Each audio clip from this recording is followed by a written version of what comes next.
Well, students, you have gone through in your matriculation about direct and indirect, and they are also present now. Again, वही जो चीजें आपने पढ़ी थी, लेकिन of course it will be at advanced level. वो थोड़ा initial level का, जिसमें आप basics सीखते हैं, तो वो बेसिक्स तो सेम रहेंगी, लेकिन उसके साथ जो एक्स्ट्रा टाइप्स ऑफ सेंटेंसेस आ जाते हैं उनको कैसे हम कन्वर्ट करें.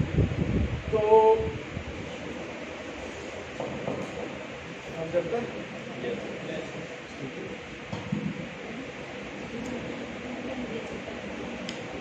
तो वो जो चेंजेस आती है ना, वो यहाँ पे देखना होता है कि किस किस्म का सेंटेंस.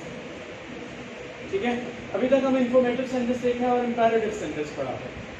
इंफॉर्मेटिव में हमने देखा कॉम्प्लीमेंट्री सेंटेंस है, एक्टिव है, पैसिव है, और इंपैरेटिव सेंटेंस में हमने ऑर्डर देखा और रिक्वेस्ट का जो फॉर्मेशन थी वो हमने देखी. लेकिन इसके अलावा भी सेंटेंस की काइंड होती है जो इधर आ सकती है, और जिस किस्म का सेंटेंस होगा उसी हवाले से हमने इसमें चेंजेस करनी होती है.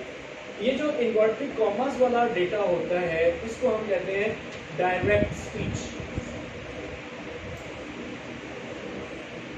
ओवरऑल ये पूरा प्रोसेस क्या है? नरेशन.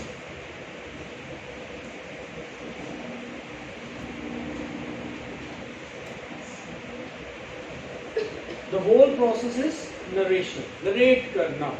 नरेट करना मतलब बयान करना, बताना कि फलां बंदे की कौम, या अपनी ही बात बतानी जो किसी और इवेंट में हुई हुई, या किसी दूसरे की बात भी बता देनी किसी इवेंट में हुई हुई है. ठीक है, और वो टाइम के हिसाब से हम कोई भी इवेंट चूज कर सकते हैं, may be for the present और फ्यूचर और पास्ट. ठीक है, तो ये डायरेक्ट स्पीच है. और ऐसा हिस्सा जो एग्जैक्ट वर्डिंग होती है किसी की भी या अपनी भी हो, उसको हम इन्वर्टेड कॉमर्स में लिखते हैं, और ये बेसिकली होता है रिपोर्टेड पोर्शन. इस पोर्शन का क्या नाम है? रिपोर्टेड, जिसको हम रिपोर्ट कर रहे हैं. और जिन अल्फाज के जरिए हम रिपोर्ट करते हैं उसको हम कहते हैं रिपोर्टिंग. उसको हम क्या कहेंगे? रिपोर्टिंग.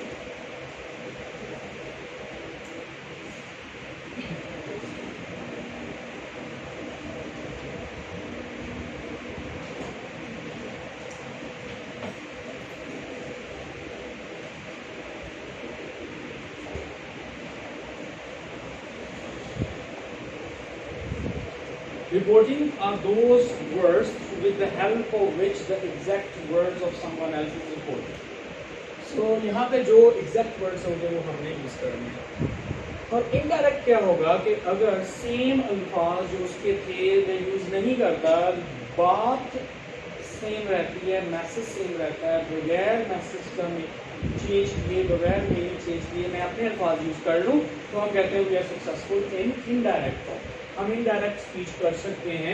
इनडायरेक्ट से मुराद क्या है कि डायरेक्टली जो उसके अल्फाज से वो नहीं मैं यूज़ कर रहा, अपने अल्फाज में बताऊंगा, लेकिन मैसेज डिस्टर्ब नहीं होगा. इशू ये होता है कि जब हम डायरेक्ट को इनडायरेक्ट करते हैं तो जब रूल्स को फॉलो नहीं करते तो जो मैसेज डायरेक्ट टॉक में था वो मेंटेन नहीं रहता, वो बात खुद से कुछ बन जाती है. इस वजह से हम कहते हैं ये रूल्स की खिलाफवर्जी से जो मीनिंग जो वहाँ पे था वो नहीं डेवलप हुआ, बल्कि एक और मैसेज बन गया. इसलिए हमने उसको अच्छी तरह फॉलो करना होता है.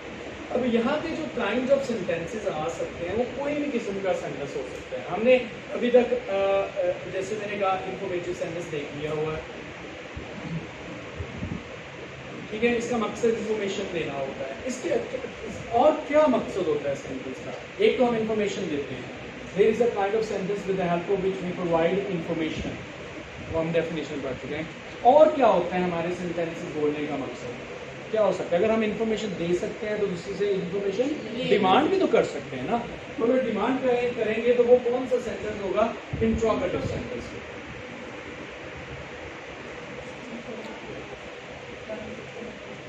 इंटरोगेटिव हम कह रहे होते हैं. इंट्रोगेटिव सेंटेंस है जिसके जरिए हम, इंटरोगेट का मतलब ही होता है investigate, to ask, to demand some information. Right, interrogative sentence. Right, इसके अलावा और कौन सी काइंड हो सकती है? Imperative sentence,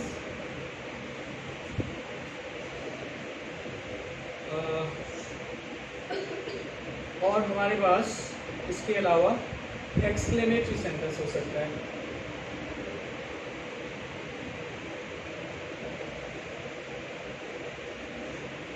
exclamatory in which there would be explanations. Exclamations क्या होते हैं? हमारी जज्बात होती है। एक्सप्लेनेशन इज फीलिंग्स, इमोशंस, वैसा सारा। अब मकसद इसका क्या है? इंफॉर्मेशन, इससे इंफॉर्मेशन डिमांड करें। इसका मकसद ना इंफॉर्मेशन देना ना डिमांड करना है, बल्कि we need action performed by another person. हम चाहते हैं कि एक्शन कोई दूसरा परफॉर्म करे। ये इम्पेरेटिव ऑर्डर टू हो गया, ठीक है, या रिक्वेस्ट होगी, तो वी आर नॉट इन्फॉर्मिंग, ठीक है। बेसिक मकसद उसका कोई इंफॉर्मेशन देना नहीं, बल्कि it's an activity which is demanded from other person. Activity demand की जा रही है, एक एक्शन डिमांड किया जा रहा है, परफॉर्मेंस डिमांड की जा रही है। और exclamatory sentence is a sentence in which we express our emotions and the purpose is not to inform someone. और फॉर एग्जाम्पल कोई भी बंदा आपके साथ क्रिकेट मैच देख रहा है, तो आपकी टीम जो है वो का प्लेयर सिक्सर लगाता है, तो आप कहते हो कि व्हाट अ नाइस शॉट। पूरा ना तो ये पूछ रहे हो जब आप कह रहे हो व्हाट अ नाइस शॉट, क्या आप अपने जो भी आपके साथ बैठा हुआ है, आपका फ्रेंड या कजन ब्रदर जो भी, यू आर नॉट आस्किंग कि कैसी शॉट है, बल्कि ना ही इन्फॉर्म कर रहे हो, देखो वो भी रहे, इंफॉर्मेशन दूसरे भी है। फिर आप क्या कर रहे हो? सिर्फ और सिर्फ अपने जज्बात का इजहार कर रहे हो, पूरा कह के, ठीक है। बहुत सारे एक्सप्रेशन हैं, सैड हमारे एक्सप्रेशन हो सकते हैं, या लॉस सैड के लिए हम कहते हैं, बुरा हैप्पीनेस के लिए कहते हैं, वो सरप्राइज के लिए हम यूज करते हैं, ओहो मतलब something bad happened. So there different you can say words of explanation with the help of which we provide अच्छा। इसके अलावा हम सेंटेंसेस जो यूज करते हैं वो विशेस सेंटेंसेस यूज कर सकते हैं। विश इसके जरिए बनाई जाती है, और विशेस का भी एक खास पैटर्न है। Wishes sentences, we express the wish. There could be conditional sentences in which we put a condition, शर्त लगाई जाती है, and the result of the result of happening something depends on the condition. Condition fulfill होगी तो result आएगा, अगर वो ही नहीं होगी condition का happening पहले होगा फिर उसका result आएगा। तो ये कंडीशनल सेंटेंस है। फिर कुछ सेंटेंसेस हम यूज करते हैं फॉर प्रे, दुआया कलिमात से हम कहते हैं, ठीक है। विश तो सिर्फ एक इस बात का वो हमारी जो ख्वाहिश का इजहार है। जैसे हम कह रहे हैं कि कुछ विशेष इनकम्प्लीट होती हैं और इम्पॉसिबल भी होती हैं, वो आप काश के जरिए कहते हो, काश, ठीक है। जैसे वो टाटरी की पोएट्री थी सर, टाटरी if I were the lord, if I were, ये इफ आई वर वो कंडीशनल सेंटेंस है। अगर मैं होता तो, अगर ये होता तो फिर रिजल्ट क्यों होना, वो कंडीशनल सेंटेंस। इसमें आ जाता है वो ऋषि का में जो होगा सेंटेंस, उसमें हम ऑफ कोर्स में के जरिए हम दुआ करते हैं। लेकिन अगर मैं कहता हूँ I wish I were the champion, कि काश मैं, मेरी ख्वाहिश में हो, आई होप के जरिए, विश के जरिए हम यूज करेंगे। ये हम टू सेपरेट कैटेगरी करवा रहे हैं इस वजह से कि यहाँ पे जो चेंजेस कर दी हैं हमने डायरेक्ट को इनडायरेक्ट चेंज करते हुए, वो डिफरेंट होंगी हर एक सेंटेंस के लिए, इसलिए हम इसको मजीद डिवेलप कर रहे हैं। लेकिन अमूमन 4 किस्म के सेंटेंसेस पढ़े जाते हैं, ये ज़्यादातर ग्रामर की बुक्स में होते हैं। लेकिन जब वो बात आती है कि टेक्निकल इशू पे कैसे उसको इनडायरेक्ट करते हुए कन्वर्ट करेंगे, कौन से वर्ड चेंज कर रहे हैं हमने किस सेंटेंस की बुनियाद पे, वो हम इन्हीं को मद्देनजर रखते हुए करते हैं। इसको हमने क्लियर किया था, इंफॉर्मेटिव सेंटेंस और इम्पेरेटिव सेंटेंस बाकी रहते हैं, उनको सीखना भी होगा और पता भी होगा वाकई में वो वाला सेंटेंस है भी या नहीं, ठीक है। तो कल हम एक्टिव पैसिव के बारे जहाँ पे रोक दिया था हमने, सही है, हम एक्शन पढ़ चुके थे और उसके एस्पेक्ट्स भी पढ़ चुके थे, क्योंकि टाइम खत्म हो गया था और डेटा भी काफ़ी डिस्कस हो गया था। तो अब उसी पॉइंट से आगे चलते हैं। ये इंफॉर्मेशन हमने ले ली है कि हमें ये सब की ज़रूरत डायरेक्ट इनडायरेक्ट में पड़ेगी। अब जहाँ तक स्ट्रक्चर की बात है, एक्टिव सेंटेंस आपने जो 4 किस्म के एस्पेक्ट्स पढ़े थे, simple, continuous, perfect and perfect continuous, ये चारों के चारों एस्पेक्ट्स प्रेजेंट में भी हैं, पास्ट में भी हैं। तो आप के चूँकि इन डिटेल उस तरह डिस्कशन नहीं हम करने जा रहे, हम यही आपकी कुछ चीज़ें पता होंगी उन्हीं की बेस पे हम आगे चलते हैं। तो अगर हम पास्ट सिंपल की बात करें, पास्ट सिंपल, तो उसके 4 एस्पेक्ट्स होंगे। तो क्या आप मुझे बता सकते हैं अगर पास्ट सिंपल हो तो वर्ब कैसा होता है? वर्ब ने तो चेंज होना है एस्पेक्ट की बुनियाद और टाइम की बुनियाद। टाइम अगर पास्ट है और सिंपल है तो एक डिफरेंट वर्ब होगा एज कम्पेयर टू अगर सिंपल ही रहे और प्रेजेंट बन जाए। तो अगर पास्ट सिंपल हमने कोई एस्पेक्ट देना है, पहले तो आपको उसका पता होना चाहिए we need the second form of the verb, यही होता है। तो अगर राइट है तो वो क्या यूज करेंगे? रोट ही यूज करेंगे। गो है तो वेंट ही यूज करेंगे। लेकिन अगर हम नेगेटिव सेंटेंस बनाए तो हम डिड नॉट और बेस फॉर्म ले आते हैं। ये जनरली ओवरऑल भी हमने बात पढ़ी थी कि जब डू डज डिड लग जाए तो उसके बाद बेस फॉर्म लगनी है, चाहे वो पास्ट ही रहे, कहीं I went to the horse और did not go to the horse, यही बात, ठीक है। अब ये तो हो गया एक्टिव फॉर्मूला, ये एक्टिव स्टाइल है, एक्टिव का वर्ब है। तो अब हमने इसका पैसिव अगर बनाते हैं तो क्या चीज हमें चाहिए होगी? हमने यही देखा था ना कि जो मेन वर्ब है, मेन वर्ब की जो सेकंड है वो बी की वो वाली फॉर्म उठा ले, वही हमने यूज करनी है। तो बी की सेकंड फॉर्म क्या होगी? अगर मेन वर्ब एक्टिव में सेकंड है तो हमें बी की सेकंड फॉर्म चाहिए, तो क्या होगी? वॉज। और इसके बाद मेन वर्ब की थर्ड फॉर्म यूज होती है हमेशा, पैसिव में हमेशा वर्ब की थर्ड फॉर्म यूज होगी। कल अगर किसी को कंफ्यूजन आ रही थी तो देख रहा था 2-3 स्टूडेंट्स को, लेकिन अभी वो सारे फॉर्मूला साथ क्लियर हो जाएंगे। तो जब भी डिड वाला या सेकंड फॉर्म वाला सेंटेंस होगा तो उसको हमने कैसे चेंज करना है? वाज वर्ब और थर्ड फॉर्म, ठीक है। तो अगर आप कहते हो कि I did not attend the party, तो पार्टी वाज नॉट अटेंडेड। तो अगर डिड है तो उसका भी वाज नॉट। तो I attended the party, the party was attended by me. तो चाहे सेकंड फॉर्म हो या डिड लगा हो, उसका पैसिव कैसे बनेगा? वाज वर्ब से बनना है। बेसिकली रूल तो वही था कि ऐड बी का हमने इजाफा किया, बी की फॉर्म कॉन्टिन्यूस बन जाता है तो क्या होता है? वॉज वर्ब इधर आता है और हम मेन वर्ब की आईएनजी फॉर्म यूज करते हैं ना। I got a chance, so I was getting a chance. I got, ये सिंपल है कि मैंने चांस दिया, कैसी हालत में चांस लेने की होगी? इसको I was getting a chance, आपको एक प्रोसेस बता दिया, पास्ट में ये था प्रोसेस, तो ये कॉन्टिन्यूस टेंस बन गया। तो कॉन्टिन्यूस टेंस में वॉज वर्ब तो ऑलरेडी मौजूद है, तो पैसे बनाते हुए वॉज वर्ब को तो नहीं छेड़ेंगे, वो इसी तरह रहेगा। हमने तो सिर्फ इजाफा ही करना है ना।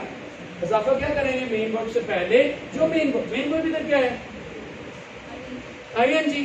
तो बी की आईएनजी फॉर्म क्या होती है? बी, तो वो आ जाएगी इधर। हमने क्या करना है? सिर्फ इजाफा ही करना है पैसे बनाते हुए, रिमूव किसी चीज को नहीं करना, ठीक है। वॉज वर्ब है उधर तो वो लिखा रहेगा। एक्स्ट्रा हमने क्या चीज डाली है? बीन डाली। वो क्यों डाली है? क्योंकि मेन वर्ब जो था उसी की बी फॉर्म निकाली, बी की आईएनजी फॉर्म बीन होती है, तो हमने ऐड कर दी। बाकी थर्ड फॉर्म हमेशा आनी होगी।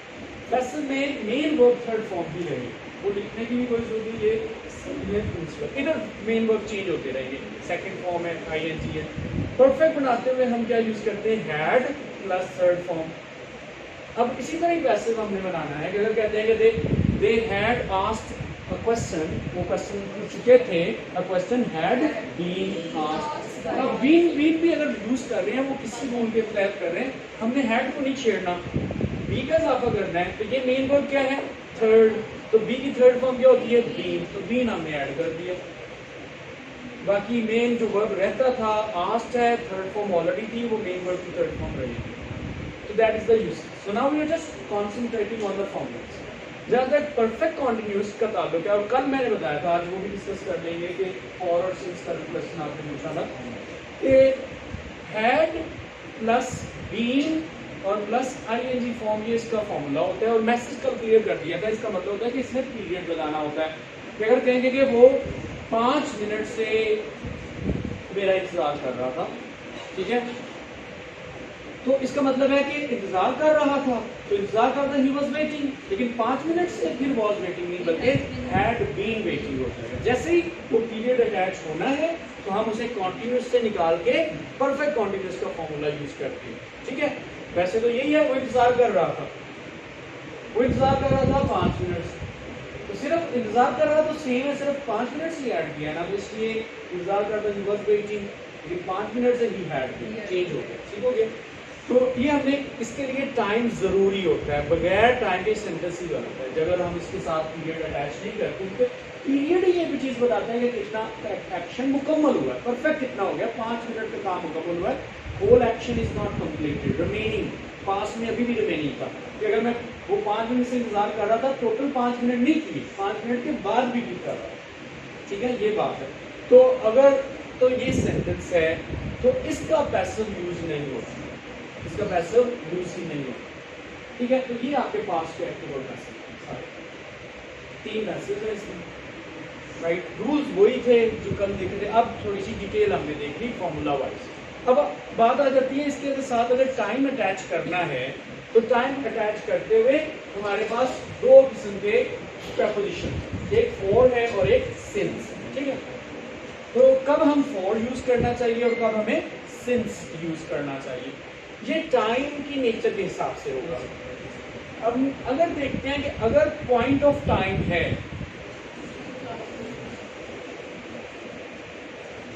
पॉइंट ऑफ टाइम ऐसे पॉइंट है और फॉर क्या है, पीरियड ऑफ टाइम, एक पॉइंट नहीं है उसके अंदर एक पीरियड है, तो हम उसके लिए फॉर यूज करते हैं,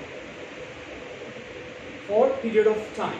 सो if point of time is there for period of time, point of time क्या होता है, एग्जैक्ट होता है, स्पेसिफिक होता है,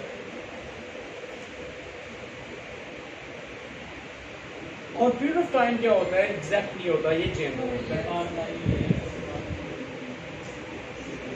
जब आप कहते हो कि he has been waiting for me since 5 o'clock, तो 5 o'clock बजे ही हो गए, 1 मिनट भी एक्स्ट्रा हो गया तो वो 5 o'clock नहीं रहेगा, इसका मतलब वो एग्जैक्ट हो गया। और कहेंगे he has been waiting for me, he had been waiting for me since 5:10, तो 5:10 जो 5:10 वो ही टाइम था, 1 मिनट आगे पीछे नहीं है, तो इसका मतलब एग्जैक्ट हो गया। अगर मैं कहूँगा कि he had been waiting for me for 10 minutes, 10 minute कौन से, ये कोई भी हो सकता है, ये तो नहीं इसमें मेंशन किया कि 5 घंटे वाले 10 मिनट, तो ये 5, 10 तो एग्जैक्ट है, और सिर्फ 10 मिनट्स, तो 10 मिनट्स तो कौन से हैं, ये तो एग्जैक्ट है ही नहीं, तो 10 मिनट्स क्या है, सिर्फ पीरियड है कि 10 मिनट से, पीरियड क्या होता है कि पीरियड एक पॉइंट से लेके आगे चलता है 10 मिनट, लेकिन जब हम कहेंगे 5:10 से, तो ये टोटल 10 मिनट, 1 से 10 मिनट टोटल पीरियड नहीं है, बल्कि 10वां मिनट है, वहां से 10वां मिनट तो एक ही चीज है, एक ही फैक्टर है, एक ही पॉइंट है, सही है। तो पीरियड में क्या होता है, एक पॉइंट से लेके दूसरे तक, जबकि सिंस जब यूज करेंगे जब पॉइंट ही एक है उसमें लेंथ नहीं है, राइट।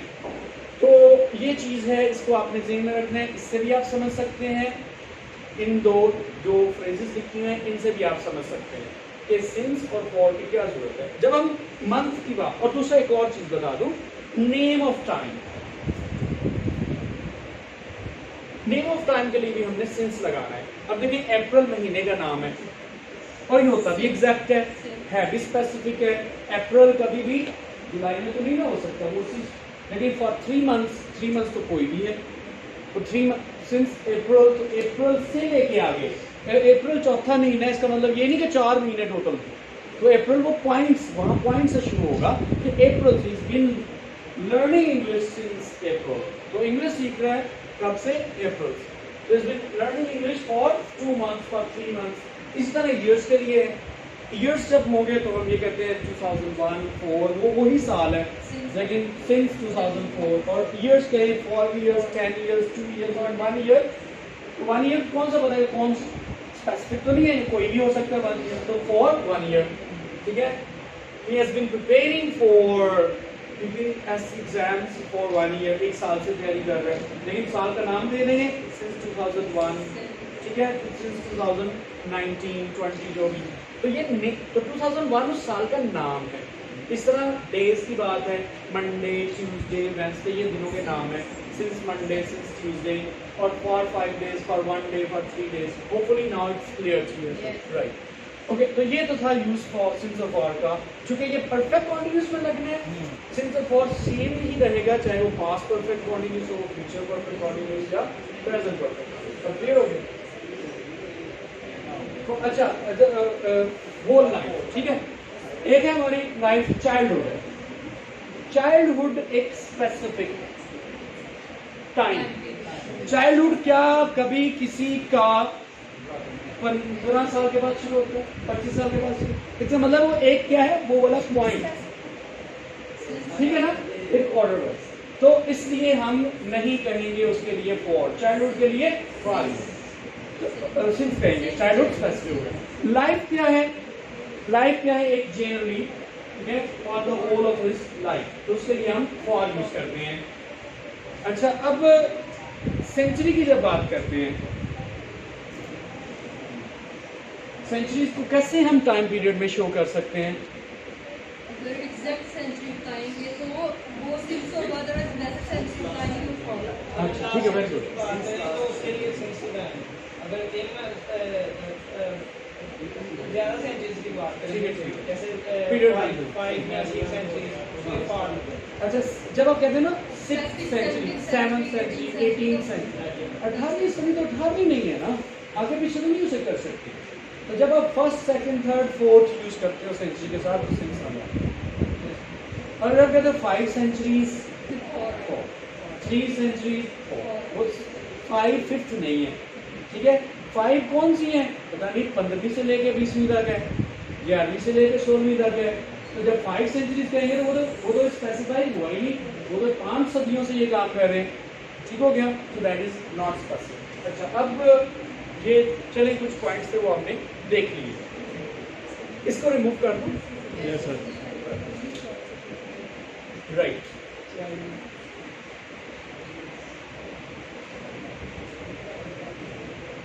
अब हम बात कर लेते हैं प्रेजेंट। अब प्रेजेंट के जो फॉर्मूलाज हमारे पास हैं, फिर सिंपल ऑर्डर वाइज हम चलते हैं, simple, continuous, perfect, perfect. Simple में हम वर्ब की फर्स्ट फॉर्म यूज करते हैं और एस और यस लगाते हैं, लेकिन हर दफा नहीं। ही, शीट, सिंगुलर, नेम, ये ऑलरेडी हम डिस्कस किया था। अच्छा, इसलिए मैं स्टार भी लगा दिया, that it is for specific condition according subject. और अगर हम नेगेटिव बना रहे हैं तो डू या डज, डू डज आ जाएगा। नेगेटिव बनाने के लिए नॉट है तो बेस फॉर्म हम यूज करते हैं, चाहे फिर ही भी हो लेकिन डज चूज कर लेंगे, लेकिन बेस फॉर्म लगेगी। Does not work, he works, does not work, right. अच्छा, इसका पैसिव कैसे बनेगा? तो ये फर्स्ट फॉर्म है, तो बी की first form is them all, ठीक है। जो मेन वर्ब होगा वही हमने इधर ऐड कर देना है, इज एम ऑल, और उसके बाद थर्ड फॉर्म, ये पैसिव है। he plans a trip, trip is planned by him, ठीक है। Ali teaches me, I am taught by Ali, ठीक है। सो एम कब यूज होगा? जब हमारा रिसीवर पढ़ाया किसे गया है, इसको पढ़ाया गया है मुझे, तो आई शुड में आ जाएगा आई एम टॉट। तो आप एम भी यूज करें अकॉर्डिंग टू योर नीड। अच्छा, कॉन्टिन्यूस के लिए हम क्या यूज करते हैं? Is am are plus I N G form of the verb. Just like you are learning English, right? You are preparing your competitive exams. So you are preparing, of course. तो ये अब आपने क्या करना है? Rules तो वही है, बी का इजाफा करना है, रिमूव तो किसी चीज को नहीं करना। अब क्या करोगे? इज एम आर के बाद ये मेन वर्ब क्या है? आईएनजी है, तो बी की बीइंग आ जाएगा। बी की आईएनजी फॉर्म बीइंग है, और उसके बाद third form, that's the usage. Is it यहाँ तक क्लियर हो गया? ये नहीं क्लियर है? Sir clear. मेरे जेब में तब्दील आ गया कि आई एम टॉट अली भाई से क्या। अच्छा, मीनिंग, अच्छा ये एक एग्जांपल थोड़ी देर पहले बोलिए कि I am taught by Ali. इसमें एक्शन तो है, टीच करने का एक एक्शन है, लेकिन इसमें परफॉर्मर कौन है? अली ने पढ़ाया है। किसको पढ़ाया है? आई। तो टीचिंग का इफेक्ट आई पे है। इसका रिसीवर ये है, ये रिसीवर है इसका, ये परफॉर्मर है, तो जब हमने रिसीवर हमारा आई होगा तो ये एक्टिव बेसिकली क्या था, अली टीचर्स मी, ये था अली टीचर्स मी, ये वाला सेंटेंस टीच से टीचर्स। तो हमने रिसीवर पकड़ा आई, उसको सब्जेक्टिव फॉर्म में ले गए। तो ले जाना ही पड़ेगा, मी शुरू में आके सब्जेक्टिव फॉर्म में जा जाएगा आई को, ठीक है। तो इसका ये एक्टिव है प्रेजेंट सिंपल टेंस, इसका ये पैसिव। अच्छा, तो ये हमारे पास क्वांटिटी सारा हो जाएगा फिर।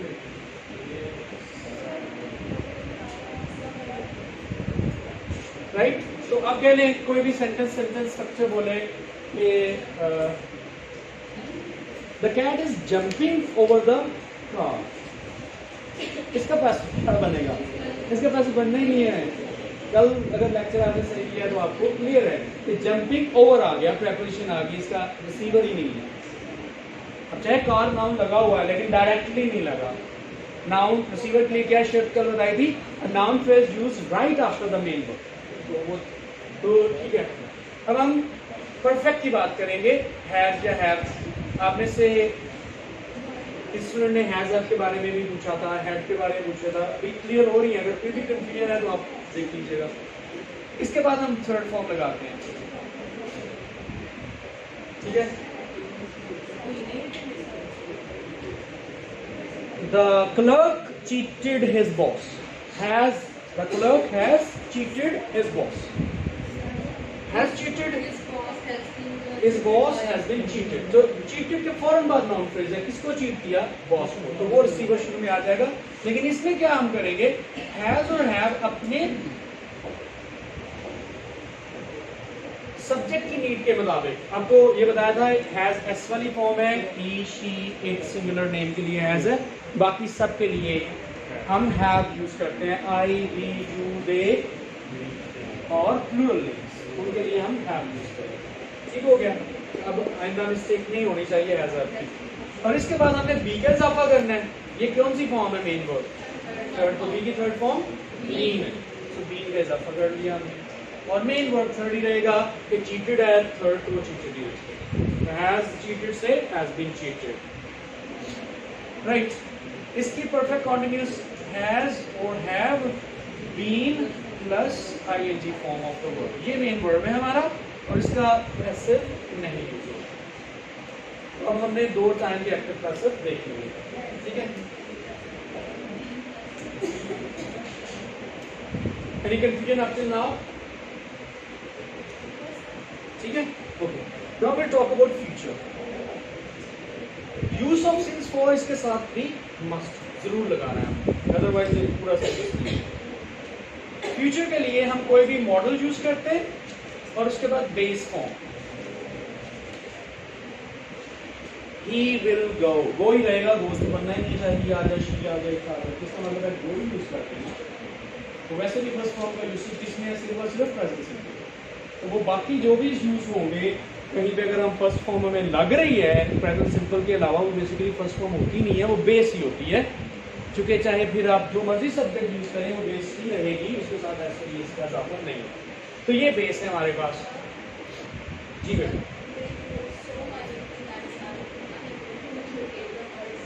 नहीं दिखाई नहीं दे रहा,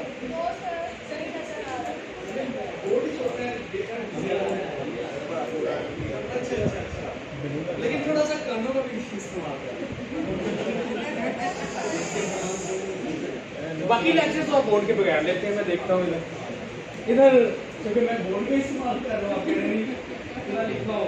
बाकी लेक्चर्स में क्या होता है आप नोट्स मिल जाते हैं ना। अच्छा ठीक है,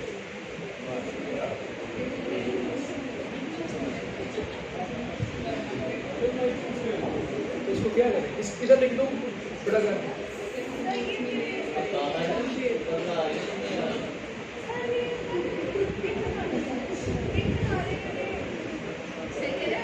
इधर लिख रहा हूँ बेटा, बता दें पिक्चर जल्दी से, फिर इसको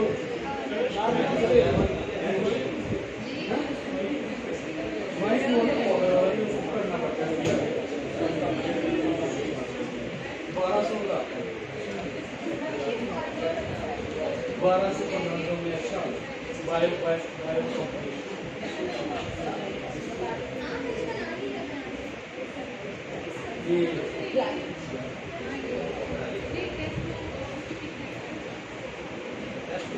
ठीक है चले, अभी तो डेटा ही नहीं आया मेरे पास। तो इसको मैं रिमूव कर दूं।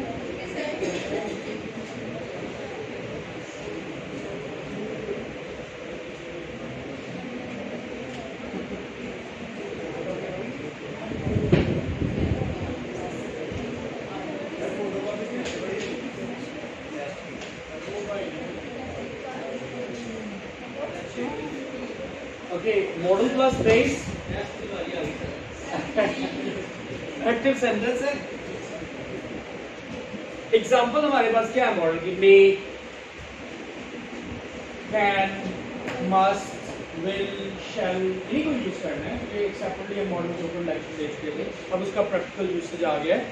ये कोई भी मॉडल यूज करें और उसके बाद बेस यूज करना होता है। कल आप कह रहे थे बी लगेगा, एक्टिव सेंटेंस में बी नहीं लगा, directly will, shall, can, be के बाद बेस फॉर्म लगा। जब सिंपल मीनिंग हो, कॉन्टिन्यूस ना हो, परफेक्ट ना हो, सही है। तो I will talk to you, talk आ रहा है फॉरन, बी टॉक तो नहीं होगा। ये कंफ्यूजन होती है विल के साथ कब बी लगना है और कब नहीं लगना है। I shall be waiting for you, तो उसके लिए आईएनजी फॉर्म है ना, कॉन्टिन्यूस, मैं आपका इंतजार कर रहा हूँगा, कर रही हूँगी। तो कर रहा इसका मतलब है आप अपने पीरियड को एक्सपेंड कर, मैं आपका इंतजार करूंगा और कर रहा हूँगा में फर्क है। करूंगा आपने सिर्फ इंफॉर्मेशन दी है कि इंतजार करना है फ्यूचर में, कर रहा हूँगा आप बिजी हो रहे हो। तो जब busyness in action is there it is called continuous tense. उसके लिए हमने क्या करना है? Modal plus be plus ING form, ये कॉन्टिन्यूस। जैसे हम कहते हैं कि मैं लिखता हूँ, मैं लिख रहा हूँ, इसलिए लिख रहा हूँ में क्या है? कॉन्टिन्यूटी है। फ्यूचर में अगर कोई काम आप बिजी होंगे, ठीक है, आप वो टाइम बता रहे हो जिसमें आप एक्शन में फ्यूचर में बिजी होंगे, ये मतलब है। ठीक है, ये सारे एक्शन हम देख रहे हैं। इसका परफेक्ट क्या है जिसमें आप कहोगे कि फ्यूचर में ये काम खत्म कर लिया होगा। आप ये कहते हो कि मैं किताब पढ़ूंगा, किताब पढ़ रहा हूँगा, पढ़ूंगा मैं तो बस आपने इंडिकेट किया कि पढ़ूंगा, पढ़ रहा हूँगा आप बिजी हो गए। मैंने किताब पढ़ ली होगी या पढ़ चुका हूँगा, 6 बजे मैं किताब पढ़ चुका हूँगा, उसका मतलब फ्री डन एक्शन, आपने एक्शन के एंड पे पहुंच चुके हुए हैं, सही है। तो आप कहते हो 6 बजे मैं किताब पढ़ूंगा, इसका मतलब 6 बजे शुरू करनी है। 6 बजे किताब पढ़ो, ऐसा 6 बजे शुरू नहीं करनी, उससे पहले शुरू की होगी, 6 बजे आप उसमें बिजी हो गए। 6 बजे किताब मैंने पढ़ ली होगी, इसका मतलब 6 बजे वो एक्शन फिनिश हो चुका होगा। चाहे फ्यूचर की सारी टाइम है, 6 बजे जो भी होना है time, so it means action is completed. Model plus have plus third form, ये हम यूज करते हैं। तो अब ये यूज करो कि यही किताब पढ़ने के बाद है, I will read a book, I will be reading a book, I will have read a book. ठीक हो गया। तो अगर आप टाइम पीरियड ऐड करते हो कि फलां टाइम से कि मैं 6 बजे से किताब पढ़ रहा हूँ, इसमें 6 बजे शुरू की होगी और फिर भी पढ़ रहे होंगे, 6 बजे एग्जैक्ट टाइम है। So I will have been reading a book since 6 o'clock। तो आपने क्या यूज किया? मॉडल विल यूज कर लिया, फिर उसके बाद हैव, फिर बीन और फिर ING form of the word. ये हमारे 4 एस्पेक्ट्स हो गए। इसके लिए भी सिंस फॉर यूज होगा, परफेक्ट कॉन्टिन्यूस पे है। और इसके पैसिव कैसे कन्वर्ट होंगे? रूल्स तो वही है कि हमने बी का इजाफा करना है। बेस फॉर्म है तो बी की बेस फॉर्म बी ही होती है। हम क्या करेंगे? मॉडल वही रखेंगे। अगर उधर विल है तो विल ही यूज होगा, अगर मे है तो मे ही रहेगा। I may ask the question, a question may be asked by me. हमने मे के बाद क्या यूज किया? बी इस्तेमाल कर लिया क्योंकि इधर बेस थी इस वजह से, और बी की बेस बी होती है। और फिर हमने क्या यूज किया? मेन वर्ड की थर्ड फॉर्म, आस्क्ड है तो आस्क्ड बन जाएगा। ठीक है, इस कॉन्टिन्यूस का पैसिव नहीं होता और ना ही परफेक्ट कॉन्टिन्यूस का होता है। हाँ, परफेक्ट का होता है। ठीक है, तो आप क्या यूज करोगे? बीन का इजाफा करना है ना, मेन वर्ब से पहले ये मेन वर्ब है, इससे पहले बी के कौन सी फॉर्म आएगी? मेन वर्ब थर्ड है तो बी की बीन बस इजाफा होगा। तो आप क्या कहोगे? Modal plus have plus been और प्लस थर्ड फॉर्म, ये आपके यूसेजेस हैं। 3 हेल्पिंग वर्ब आप यूज कर रहे हैं यहाँ पे, विल, हैव, बीन और थर्ड फॉर्म मेन वर्ब आ गई, लेकिन ये पैसिव नहीं है। सही हो गया? तो that is the usage of active and passive. तो आप समझ लिए पैसिव 8 यूज कर रहे हैं, 3 in past, 3 in present and 2 only in future. ये इनके यूसेजेस हैं, ठीक है। अब कुछ रूल्स हैं नेगेटिव के, कैसे कोई सेंटेंस नेगेटिव बनेगा। Use not after the first helping verb.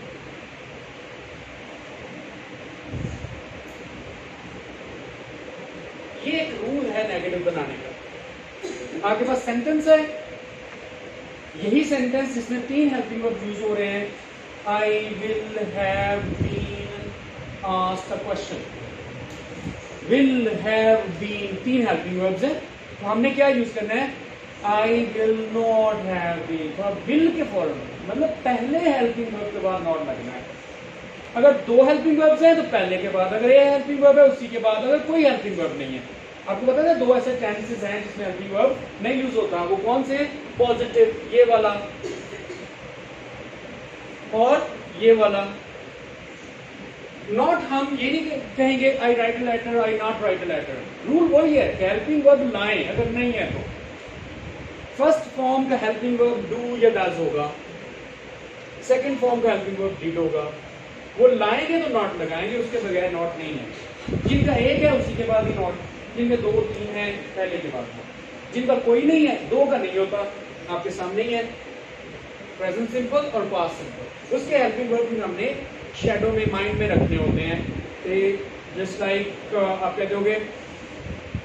He instructed me. Instructed में तो कोई हेल्पिंग वर्ब नहीं है, तो इंस्ट्रक्टेड है सेकंड फॉर्म है, तो ही डिड नॉट इंस्ट्रक्ट मी। ठीक हो गया? तो रूल सीख लिया ये आपने, ये नेगेटिव बनाना। अब हम बात करेंगे इंट्रोगेटिव। इंफॉर्मेटिव सेंटेंस के एक्टिव, पैसिव, उससे पहले कॉम्प्लीमेंट पढ़े थे हमने। अब इंट्रोगेटिव, इंट्रोगेटिव के आपको सिर्फ और सिर्फ रूल सीखने, स्ट्रक्चर सेम होंगे। अब रूल क्या है इंट्रोगेटिव बनाने का?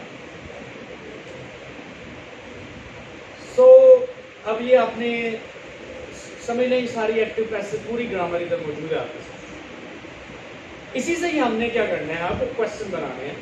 इसको मैं रिमूव कर रहा हूं eight A time.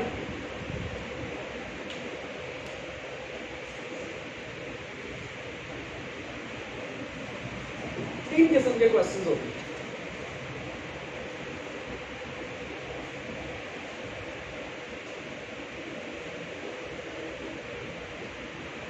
Interrogative sentences are of 3 categories. नाम बता देता हूँ, फिर उसके बाद टेस्ट ले लेते हैं, ठीक है? और फिर बाकी हम lecture 1 I will decide. Okay. Number 1 category, yes no question. Number 2 category, explanatory question.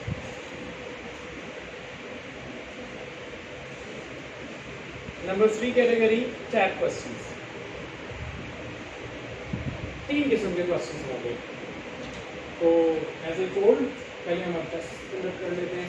इसे 10 मिनट्स का। अगर आपको नहीं भी आता ना, आपने कुछ ना कुछ तो पूरी जिंदगी में पढ़ा होगा ना इंग्लिश का, जो आपको आइडिया लग रहा है accordingly just write down. And you are mature enough that you should not cheat.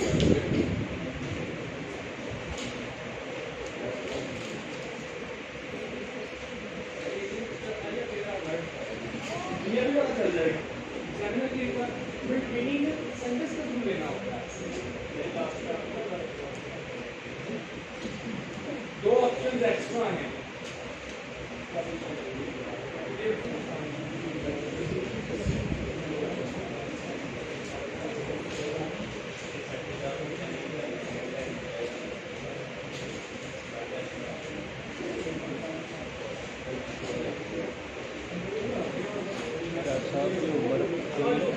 45 साल ਜਿਹੜੇ ਆਏ ਲੱਗੇ ਡੈਥ ਸਾਲ ਹੁਣ ਮੇਰਾ ਸੀ ਹੋ ਰਿਹਾ ਕਿ ਉਹਨਾਂ ਨੇ ਮੇਰੇ ਇੱਕ ਹੀ ਸਬਜੈਕਟ ਸਾਨੂੰ ਮਜ਼ਮੂਨ ਦੱਸਣਾ ਉਹਨਾਂ ਨੇ ਸਾਨੂੰ ਇਹ ਕਹਿੰਦੇ ਅਹਿਮ ਦੋ ਤਿੰਨ ਚੀਜ਼ਾਂ ਦੱਸੀਆਂ ਨੇ ਨਾ ਕਿ ਜਿਹੜੀਆਂ ਅਜੇ ਤੱਕ ਆਪਾਂ ਪੜ੍ਹੀਆਂ ਹੀ ਨਹੀਂ ਹਨ ਇਹ ਚੀਜ਼ਾਂ ਹੁੰਦੀਆਂ ਨੇ ਬੰਦਾ ਸਮਝਣਾ ਕਿਉਂਕਿ ਉਹਨਾਂ ਨੇ ਐਡਾ ਮੇਰੀ ਕਿਸੇ ਚੀਜ਼ ਨੂੰ ਸਾਬਤ ਕਰਨਾ ਹੋਏ ਸਬੂਤ ਦੀ ਕੀ ਵੈਲਿਊ ਹੈ ਕਿ ਉਹ ਇਖਤਿਆਰ ਹੋਏਗਾ ਸਬੂਤ ਦਾ ਕਾਬਲ ਮੰਨਿਆ ਵੀ ਜਾ ਸਕਦਾ ਨਹੀਂ ਮੰਨਿਆ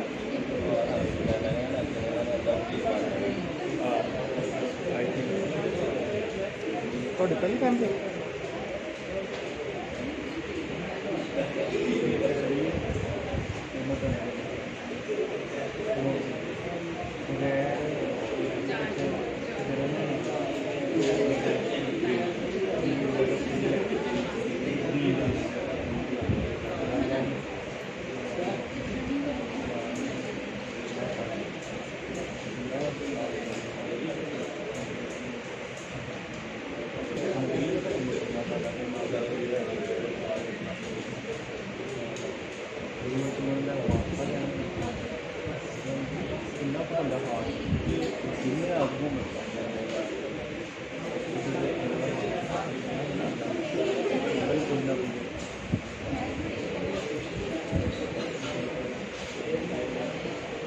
Well, students, welcome back to these categories of questions. First question is yes, no, not given. Yes, no question. Yes, no question is a question in which the response is either in yes or no. ऐसा question जिसका answer yes और no ही हो और explanatory question वो है जिसका response explanation देनी पड़े yes no से आंसर ना दिया जाए। जैसे मैं कहता हूँ कि Are you lawyers? तो फौरन आंसर करेंगे yes. Are you pilots? No.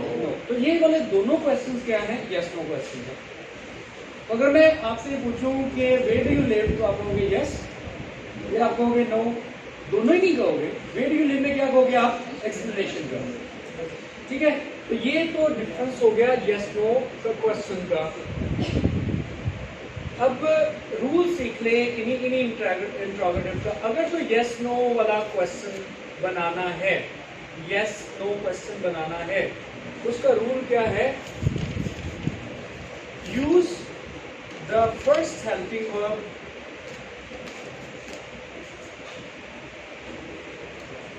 Before the subject.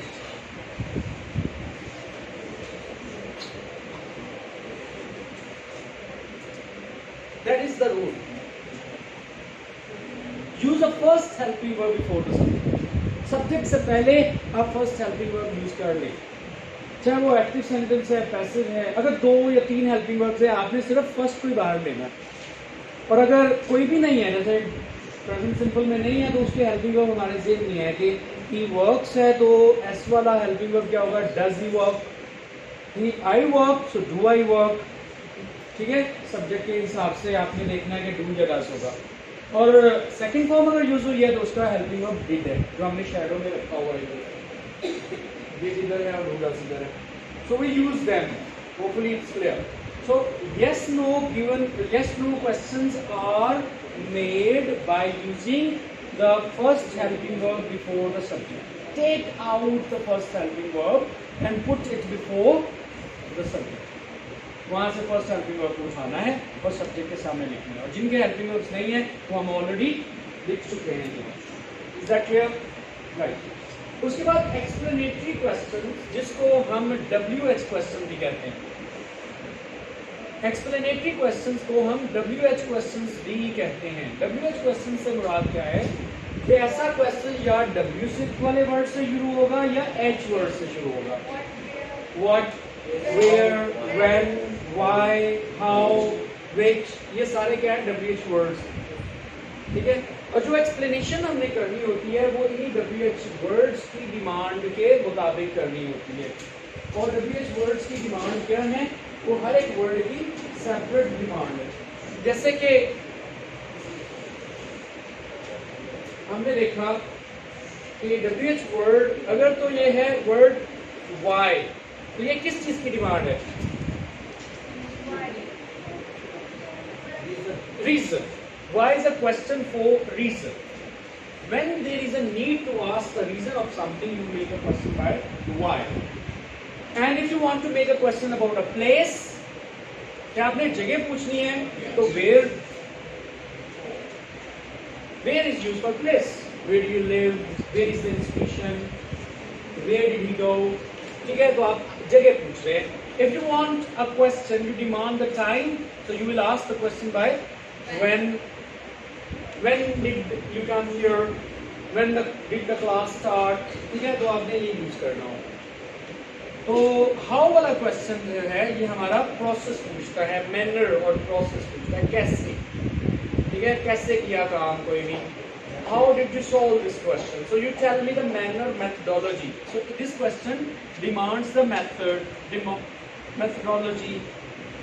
अगर आपने किसी का मैनर पूछना हो, उसका अंदाज पूछना हो, तो आप हाउ से क्वेश्चन पूछते हैं. राइट. फिर हमारा क्वेश्चन पूछा जाता है हु. जैसे पहले हम व्हाट को यूज कर लेते हैं. What is use for things, activity. What is in your hand? You can say it's a marker, or it's a pen, it's a notebook. So, what do you play? You say cricket. Cricket is the name of an activity. So, what is the question about things, about activity?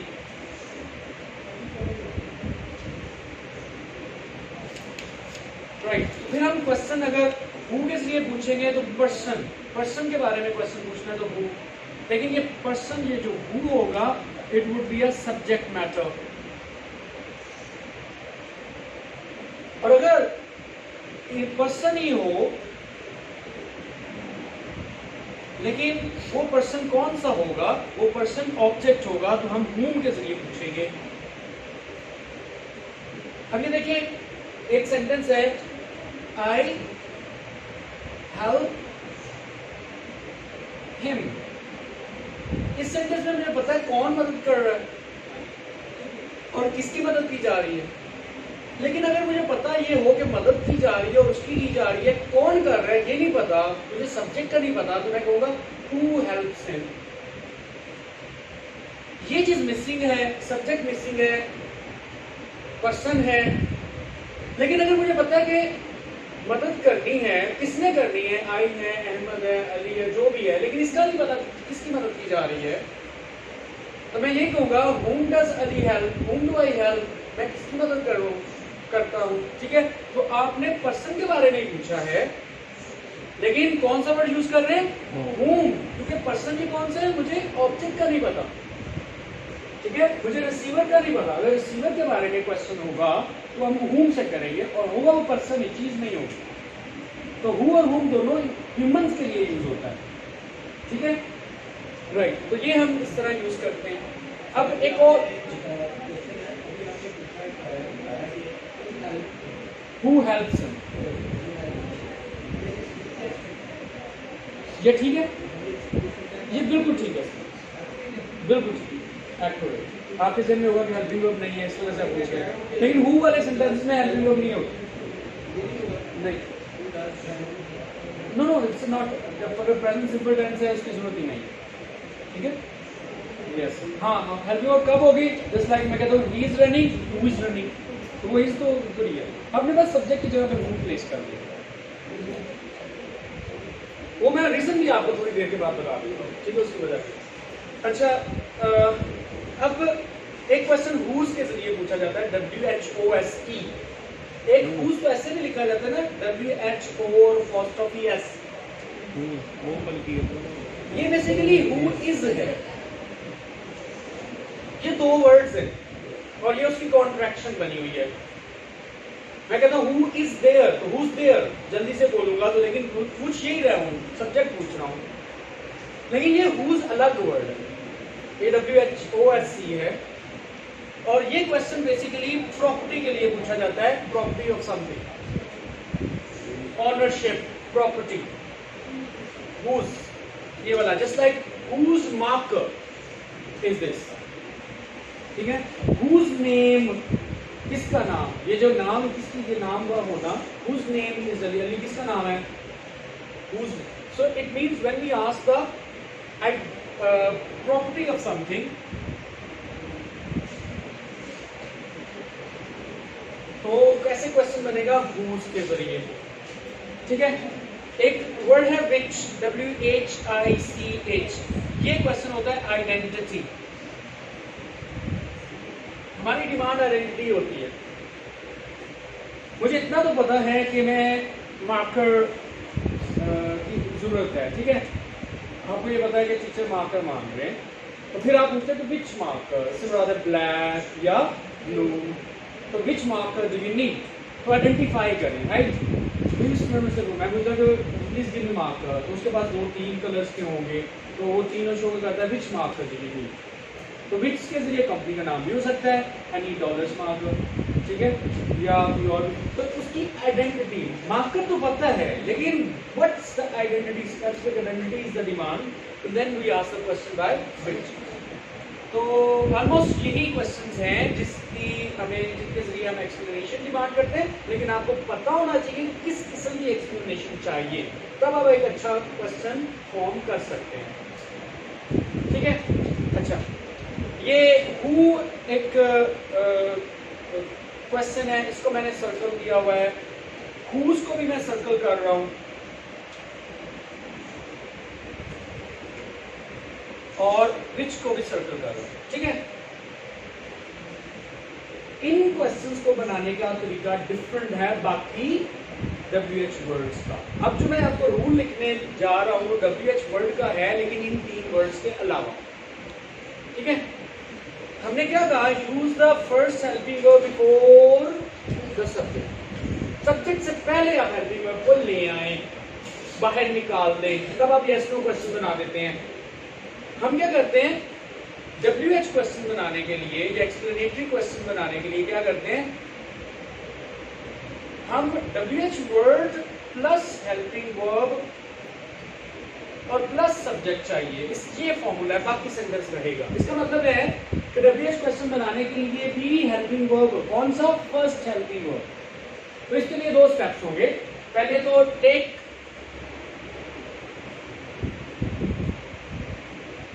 the first helping verb out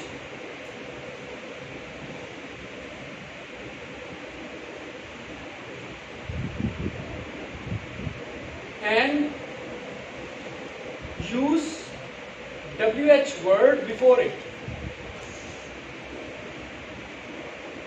जिनको मैंने circle नहीं किया है सबके लिए ये है। अच्छा, ये वर्ड को भी सर्कल कर रहा हूं, ठीक है, इन चारों के अलावा। Why he plays cricket, why does he play cricket? He plays है ना, उसका हेल्पिंग वर्ब शैडो में है, हिडन में है, does होता है। हम कहते हैं why does he play cricket? Otherwise, does he play cricket? Yes, no question. Where does he play cricket? When does he play cricket? How does he play cricket? Why does he play cricket? ये जितने भी WH words है, आपकी reason है, तो why, time पूछना चाहता हूँ, when does he play cricket? तो आप उससे पूछे कैसे, how does he play cricket? Where does he play cricket? Whom does he play cricket with? whom के बाद भी सब्जेक्ट का हमें पता है कि वो ही है, तो whom does he play cricket with? हमें नहीं पता किसके साथ खेलता है, हमें तो कौन सा पर्सन चाहिए as an object. whom does he help? तो whom भी लगाया, does भी लगाया, ही सब्जेक्ट का भी पता था, इसलिए हमने ही यूज कर दिया। तो सब्जेक्ट से पहले 2 चीजें लग रही हैं, हेल्पिंग वर्ब और उससे पहले यही WH वर्ड, चाहे वो हूं ही हो। नहीं, मैं हूं की एग्जांपल नहीं दे रहा, मैं अभी बता देता हूँ। मैंने इसीलिए, आपने हूं का सेंटेंस बोला था अभी, इसीलिए मैंने इन्हें सर्कल कर दिया कि इनके लिए अलग मेथोडोलॉजी। अच्छा, इन सब सब्जेक्ट्स, सॉरी इन सब सेंटेंसेस में, चाहे वो why से बनाए, चाहे वो where से बनाए, when से बनाए, how से बनाए, whom से बनाए, हमें सब्जेक्ट के बारे में पता होता है, हमें सब्जेक्ट के बारे में पता है। ठीक है, 2 ऐसे WH वर्ड्स हैं जिनके बारे में सब्जेक्ट का ही नहीं पता हो, बल्कि सब्जेक्ट के बारे में पूछा जा रहा है। जब हमें सब्जेक्ट का पता ही नहीं है, तो अब जब सब्जेक्ट ही नहीं पता, तो हम कैसे सब्जेक्ट को यूज करके उससे पहले हेल्पिंग वर्ब लगाएंगे?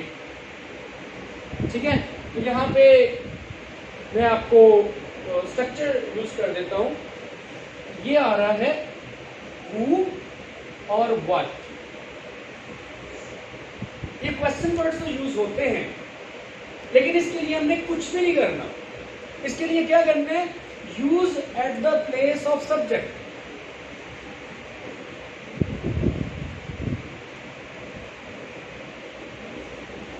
क्योंकि सब्जेक्ट तो पता नहीं है, हु कौन है जिसने जो सब्जेक्ट के तौर पे आएगा। अली लर्न्स इंग्लिश, लेकिन मुझे इतना पता है कि सीखता है इंग्लिश कोई भी, लेकिन वो कौन है ये नहीं पता। अगर पता हो तो वो अली ही है, लेकिन ये दूसरे को पता है, मैं उससे पूछ रहा हूँ, उसे तो पता है अली लर्न्स इंग्लिश, मुझे नहीं पता, तो मैं उसके बारे में पूछूंगा तो मैं उसी सब्जेक्ट की जगह पे कहूंगा हु लर्न्स इंग्लिश, उसने कहा अली लर्न्स इंग्लिश। ठीक है, तो ये मेथड है इसका, क्योंकि इसमें सब्जेक्ट नहीं पता होता, इसलिए डायरेक्टली जैसे सेंटेंस है पॉजिटिव, उसी तरह ही हमने सब्जेक्ट की जगह पे वो को यूज कर लेना है। सब्जेक्ट मेरा है कि जब कहते हो कि मार्कर इज दिस, या कह रहे हैं इट इज अ मार्कर, लेकिन मुझे किसी भी चीज के बारे में इंफॉर्मेशन नहीं है, पर्सन के बारे में नहीं, एक्टिविटी के बारे में नहीं, जो पर्सन है वो नहीं, बल्कि क्या पूछ रहा हूं मैं, व्हाट के जरिए। ये दो चीजें बताई हैं, आप चीजें पूछते हैं और एक्टिविटी पूछते हैं व्हाट के जरिए। लेकिन जो भी एक्टिविटी है, मैं फॉर एग्जाम्पल कहता हूँ cricket is an interesting game. कौन इंटरेस्टिंग गेम? क्रिकेट ही है ना। मुझे इतना पता है कि कोई चीज इंटरेस्टिंग गेम है, वो क्या है, क्रिकेट है, लेकिन मुझे तो नहीं पता, मैं पूछना चाह रहा हूँ क्रिकेट इज इंटरेस्टिंग। ऐसा तो सेंटेंस है क्रिकेट इज इंटरेस्टिंग, क्रिकेट की जगह पे व्हाट पूछ रहा हूँ, व्हाट इज इंटरेस्टिंग गेम। ठीक है, तो हमने ये यूज कर लिया कि व्हाट इज इंटरेस्टिंग गेम, तो उसके लिए basically cricket is interesting game, आपने सब्जेक्ट की जगह पे आपने व्हाट को यूज कर लिया। ठीक है, अच्छा, अब ये तो हो गए जब हम इनको सब्जेक्ट के डिमांड के लिए यूज करते हैं, तो इसलिए ये सब्जेक्ट की जगह पे ही आ जाता है। Simple is that. अब रह गए दो चीजें बस रह गई, एक हुज और एक विच। हमने क्या करना होता है, चाहे हुज है चाहे विच है, ये जिनके लिए यूज किया गया ना वो नाउन चाहिए, कि विच पेन, विच बुक। आइडेंटिटी पूछनी है, किस चीज की आइडेंटिटी पूछनी है, जिस नाउन की आइडेंटिटी पूछनी है उससे पहले हम विच लगा देंगे। विच पेन, ऐसी विच वन जो भी आप यूज करें वो नाउन चाहिए। जब which one as a impersonal pronoun आप यूज कर लें, वो भी नाउन की प्लेस में है, उसके बाद आपने हेल्पिंग वर्ब और सब्जेक्ट यूज करना है। इसका मतलब है हुज पेन, ठीक है, ये आप यूज कर रहे हो, क्योंकि किसी पर्सन के बारे में, किसी की प्रॉपर्टी के बारे में, जिसकी प्रॉपर्टी पूछ रहे हो वो चीज लगानी है, जिसकी प्रॉपर्टी पूछ रहे हैं। पेन की प्रॉपर्टी पूछनी है, whose pen, whose land, whose building, whose idea. ठीक है, तो आप हुज आइडिया यूज करोगे, विच पेन यूज करोगे, क्योंकि जो भी विच के जरिए उस चीज की आइडेंटिटी और हुज के जरिए उस चीज का ऑनर पूछ रहे हो आप। ठीक है, तो you need the ownership of something, तो जिस चीज की ऑनरशिप पूछनी है वो चीज आप फौरन वो नाउन की फॉर्म में होगी, उसके बाद बाकी इसके साथ शुरू करना होता है। तो ये थोड़े से हटके हैं।